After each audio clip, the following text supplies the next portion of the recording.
Hello hi friends, welcome to my channel నా చేతి వంట. ఇక ఎండాకాలం వచ్చేసినట్టుగా ఉంది కదండి. మండే ఎండల్లో కూల్గా చల్లని ఒంటికి ఎంతో చలువ చేసే హెల్దీ హోమ్ మేడ్ కర్బూజా జ్యూస్ చేశానండి. చాలా టేస్టీగా ఎంతో యమ్మీగా ఉందండి. ఇలా చేసి పిల్లలకి ఇచ్చారంటే ఒక గ్లాస్కి బదులు 2 గ్లాసులు లాగించేస్తారు అంతే. ఇక ఇంట్లో వాళ్ళందరూ అయితే ఈ మస్క్ మిలాన్ జ్యూస్కి ఫిదా అయిపోవాల్సిందే. ఇక ఆలస్యం చేయకుండా ఈ జ్యూస్ తయారు చేసే విధానం చూద్దామా.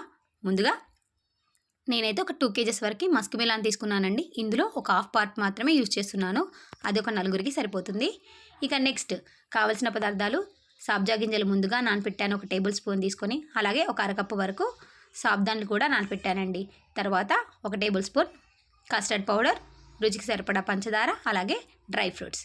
ఇప్పుడు మస్క్ మిలాన్ని సగం పార్ట్ కట్ చేస్తానన్నాను కదా, ఇలా కట్ చేసేసుకొని లోపల గింజలు తీసేసి పైనున్న పిల్ని తొక్కను మొత్తం ఇలా తీసేసుకున్నానండి. పాసిబుల్ అయినంత వరకు తీసేశాక ఇక రిమైనింగ్ లోపల ఉన్న పల్పును గుజ్జును మాత్రమే ఇలా నా వీడియోలో చూపిస్తున్న విధంగా పల్పుని మాత్రమే ఎక్స్ట్రాక్ట్ చేసేసుకొని ఒక ప్లేట్లోకి తీసుకున్నాను. ఇప్పుడు గార్నిష్ కోసము కొంచెం కర్బూజా ముక్కను తీసేసుకొని ఇలా చిన్న చిన్న ముక్కలుగా కట్ చేసి ఒక హాఫ్ బౌల్ వరకు తీసి పక్కన పెట్టేసుకున్నాను. ఇక మిగిలిన ఈ కర్బూజా ముక్కల్ని చిన్న చిన్న ముక్కలుగా కట్ చేసేసుకొని వీడియోలో చూపిస్తున్నట్టుగా కట్ చేసేసుకున్నానండి. ఇది మాత్రం సీజనల్ ఫ్రూట్ కదండి. ఇక కంపల్సరీగా వీక్లీ ట్వైస్ కంపల్సరీ రెగ్యులర్గా వాడుతూ ఉంటామండి.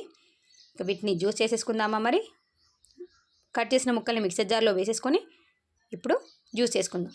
ఇక స్టవ్ మీద ఒక గిన్నె పెట్టేసి అందులోకి ఒక గ్లాస్ వరకు అంటే పావు లీటర్ వరకు వాటర్ పోసేసుకొని అందులోకి నానబెట్టేసేసుకున్న సాబ్దాన్లు చిన్నయండి నేను తీసుకున్నవి కాబట్టి అవి త్వరగా ఉడికిపోతాయి.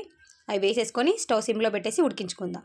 ఇక మన juice muskmelon juice ready అయిపోయిందండి. ఇప్పుడు దాన్ని ఒక బౌల్లోకి తీసేసుకొని కాసేపు ఫ్రిడ్జ్లో పెట్టేసుకుందాం. ఇప్పుడు స్టవ్ మీద పెట్టేసిన సాబ్దాని గింజలు కూడా ఉడికిపోయాయి కదండి. ఇందులోకి ఇప్పుడు ఒక గ్లాస్ వరకు అంటే పావు లీటర్ వరకు పాలు పోసేసుకొని అందులో కాసేపు ఈ సాబ్దాని గింజల్ని ఉడికించుకోవాలి.